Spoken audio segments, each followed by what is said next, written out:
As we all start to feel more and more of the economic pressure, concerns of dropping credit scores have been on the rise nationwide. We'll talk about what that means and if you should be concerned. Also, does the Super Bowl halftime show have a competitor? TPUSA seems to think so. And finally, what is the biggest misconception in homeschooling? We'll talk about all of that today on Oh Hey It's Ray. I want to talk about some news that actually is a little bit older news that got brought up again, and it's something that we do need to talk about. This has to do with credit scores. Credit scores are dropping, guys. If you're familiar with the credit score world, you know that dropping is not a good thing. We generally want our credit scores to go up. The news that came out, or that came out again, was that average credit scores nationwide have had their biggest drop since the Great Recession. Now, that's the headline you'll see a lot of places, but what I actually saw is that there's a word that should be added in there, and it's credit scores have their biggest single year drop since the Great Recession, which is still not a good thing. That is a warning sign if I ever saw one. If you don't know how they measure credit scores, a lot of people, I made a whole video about this. There's a whole bunch of different types of credit scores. The gold standard for credit scores is FICO. It's made by the Fair Isaac Corporation. It is the most widely used credit score model. Usually FICO 8, but they are introducing a FICO 10T, which I still haven't had as much news on. I made a video on FICO 10T about a year and a half, maybe 2 years ago.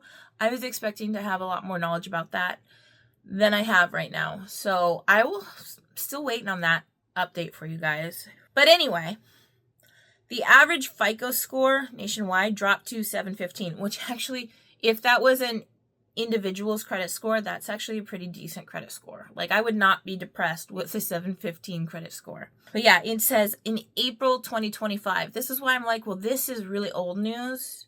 April 2025. That's 2 quarters ago. We should probably have more updated news soon, if not already. So the average FICO dropped to 715 in April 2025, and that was down from 717 in 2024. That's a 2-point drop. And it doesn't seem like very much, but when we're talking economically nationwide, having a score drop that low is kind of a big deal. And then again, it might seem small, but when we see that we haven't had a 2-year score drop in 20 years, kind of a red flag for the economy. This can be an absolute sign of an economic downturn. And we may be seeing more about this in the coming months, because when this kind of thing happens, the news loves to jump on it because they love to scare people. The thing is, whenever you hear anything about the financial world in the news, it's already happened. And so things could either be already getting better or they could be getting worse. But it is something to pay attention to. One of the possible reasons that has been speculated is causing this or contributing to it is that student loan delinquencies are part, but not all of the reasons. So people who thought that their debts would be absorbed, their student loans, by the Biden administration may have fallen behind and not caught back up, because the Biden administration a few years ago during COVID, they allowed them to pause. They wouldn't have to make payments. They'd have to start paying them again, but they wouldn't have to make them. And then Biden said that, oh, well, no, we're going to forgive them. But there's the whole thing that Biden can't forgive debts. Congress would have to do that. And so it never really happened. Just a general rule of thumb is don't trust what anybody says and always pay your own debts. Because even if you think that you're going to have the debt forgiven, or that if you think you're not going to fall behind, or you think you're going to catch up, you don't actually know for sure. So you need to always be prepared. Don't count on any grace periods. Just make your payment on time every time if you're able to, because that is the only way you're going to be able to guarantee that you're not going to find yourself in trouble or a big pile of stink later on. Not only will it protect you from troubles in the future, but if a large portion of the country has made bad decisions on their credit report during this specific time period, that actually looks really good on your credit report, that, hey, this candidate, they made their payments the whole time, which is above average for this profile of a person in going to college with their student loans and whatnot. Companies do look at credit scores that way. They do compare, oh, This is a rough time period where a large portion of people are struggling and not paying on time, but this person is standing out because during this time period, that's a rough economic time period, they are still making their payments. They look at it, they say, oh, they're a more reliable borrower. So another point about this topic is that the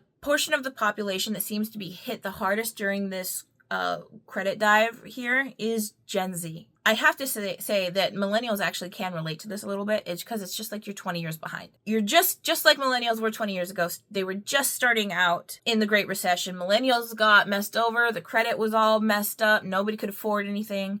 You guys are going through the same thing right now, Gen Z. You're just starting out. You can't afford anything. Putting everything on debt. It's a mess. There's less overall employment levels. So if you're not employed, you're not making the money, you're not making the debt, you're taking out debt.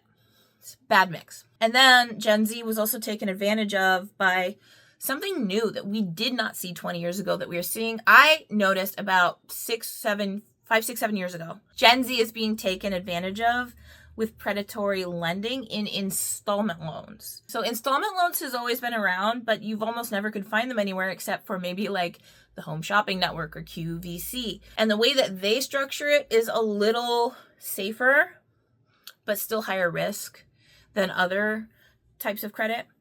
Over the last less than 10 years, I would say, we've really had the popularity of companies like Klarna or Afterpay, things like that, where they offer these installment loans. And they're not just offering them on high ticket items, they're offering them on fast food, on groceries.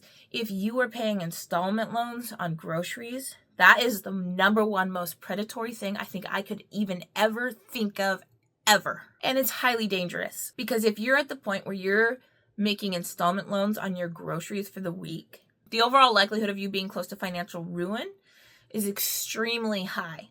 And to have a company charging you interest on your groceries, it's very, very, very, very dangerous. And quite frankly, I feel like that should actually be illegal. We're not there yet, but I would not be surprised if in my lifetime over the next 10 to 20 years, if there is a huge financial problem that happens, that we will see regulation on these companies outlawing certain practices that they are currently doing now, because this will hurt people at some point. I will say on the plus side here, overall, the average annual FICO score is significantly higher than it was in 2009. The average FICO score today, I said before, is 715. Even though it's dropped 2 points, it's still like a million times better than it was in 2009, because back then the average credit score, what can you guess?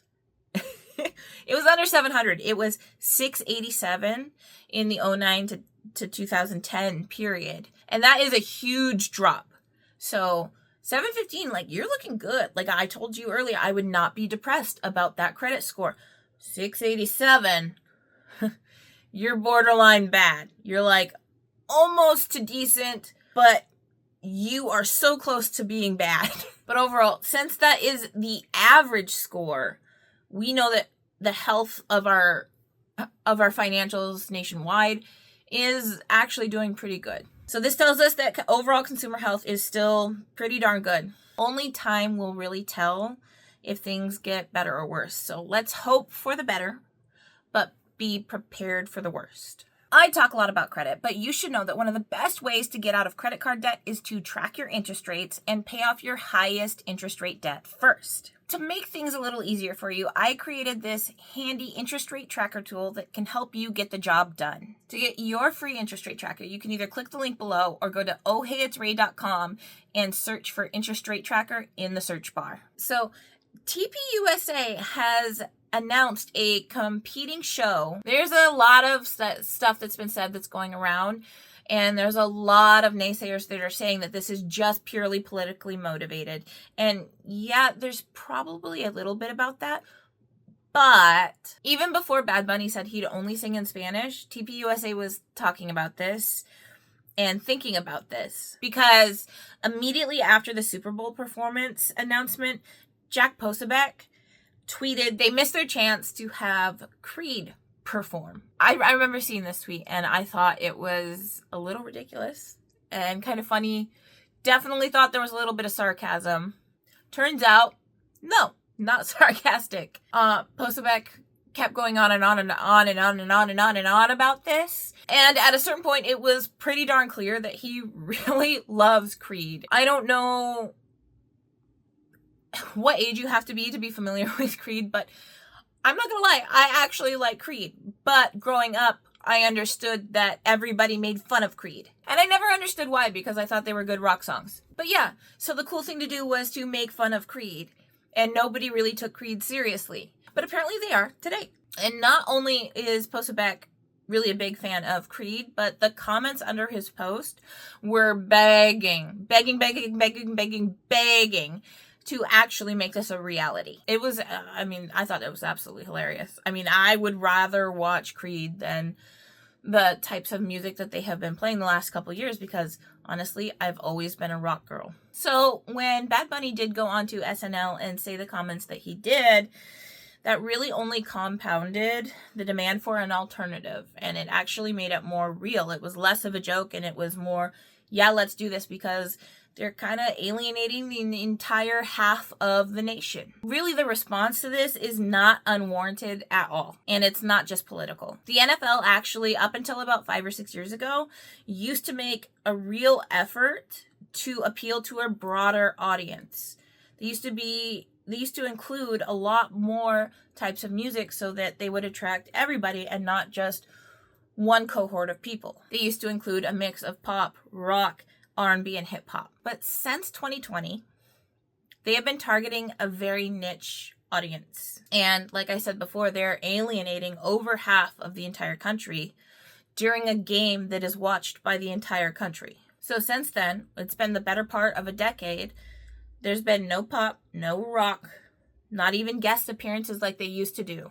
And on top of that, the NFL shows have gotten more and more sexualized over the years. My son was maybe like 4 or 5 years old when Jennifer Lopez and Shakira were on there. And I know the nature of their songs, but do you really need to be swinging around on poles in front of 4-year-olds, 5-year-olds? I don't know if it's just they don't care, or if they don't think about that children watch the Super Bowl all the time. It is a family event. Drives me nuts, and as a parent, I need to change the channel. That said, I will say that actually last year's performance was very refreshing in that it was not like that at all. Kendrick Lamar wasn't that bad, and I thought it was really nice that I didn't have to worry about over-sexualization in that show. It was also a plus that I remember he had a rather patriotic theme going on, and I thought that was really respectful for the nation. But yeah, like I said, in previous years, like the show when J-Lo did it last, it makes it really awkward, and I don't want my kids to be around that. It makes it so bad. Most people do not want to explain to their 4-year-old why a lady is prancing around in what looks like her underwear. Families especially really want a wholesome, trustworthy alternative that also plays music that they actually like. So this is really what TPUSA is offering to people. They're actually listening to their audience, asking them what types of music that they want to listen to, because they've been ignored for the better part of the last 10 years. And listening to your audience is actually what makes you successful. Give the people what they want. It just really makes sense from a business perspective as well, if it was being run as a business. You're not just gonna force product on people that don't want it. You're not gonna sell hot chocolate to people who are coffee lovers. You're just gonna lose money that way, right? Same goes for the Super Bowl show. If you want people to stay and watch the Super Bowl ads that people are paying millions of dollars for, then you need to put on a show that people are going to watch. Otherwise, they're going to turn the channel. So as of right now, when you go to the TPUSA American Halftime Show website, it really doesn't have any information on who will be at the show. So I think that they're still working behind the scenes to really get everybody lined up and to find the artists that they're going to have. But I, like many people, are very eager to see what they come up with. I am sure there will be at least one rock band. Whether they get Creed or not, who knows? They are kind of older now. I don't know if they'd want to come out of retirement. I don't even know if they're in retirement. But the height of their popularity was about 20 years ago, for perspective. So you could just keep checking their website every once in a while. It's AmericanHalftimeShow.com, and eventually they're gonna make an announcement on who is going to be there. I'm not sure that you'll be able to see this on TV. In the past, when TPUSA has an event, you can sometimes find it on YouTube, but I've had more success of watching their live streams on Rumble. So that said, I am looking forward to see what they come up with. They tend to put on good shows. So, yeah.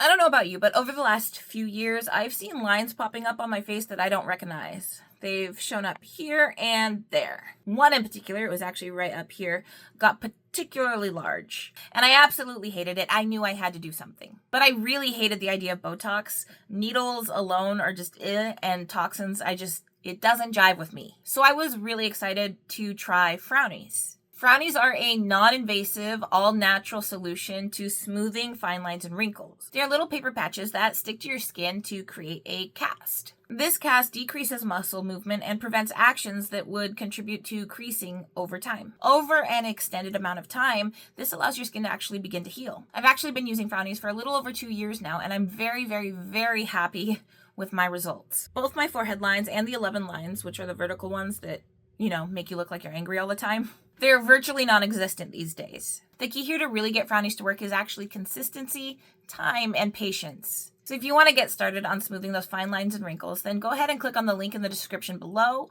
or visit ohheyitsrae.com/frownies to get $10 off your first purchase of $50 or more. I have been homeschooling my kids for about 6 years now, and there's a few things that I hear all the time, but by far the biggest misconception that I hear from people, doesn't matter if it's family, friends, or strangers, or other parents out there in the community, it's that they think you need a teaching degree or to be a teacher or have access to a teacher to successfully homeschool your kids. I'm not gonna lie, it gets old hearing that because it feels like I'm being questioned about my ability.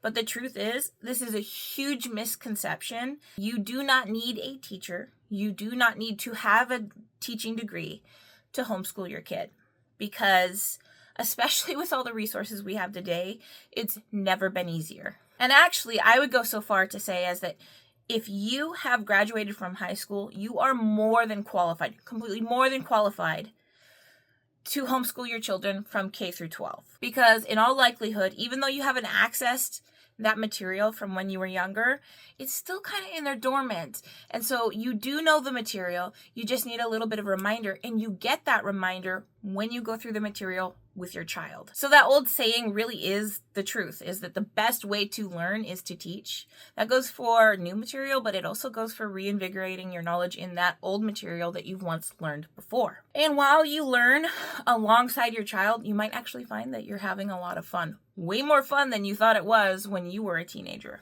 So digging a little deeper, there's actually a big reason why teachers in particular are not any more qualified than a homeschooling parent who's graduated from high school.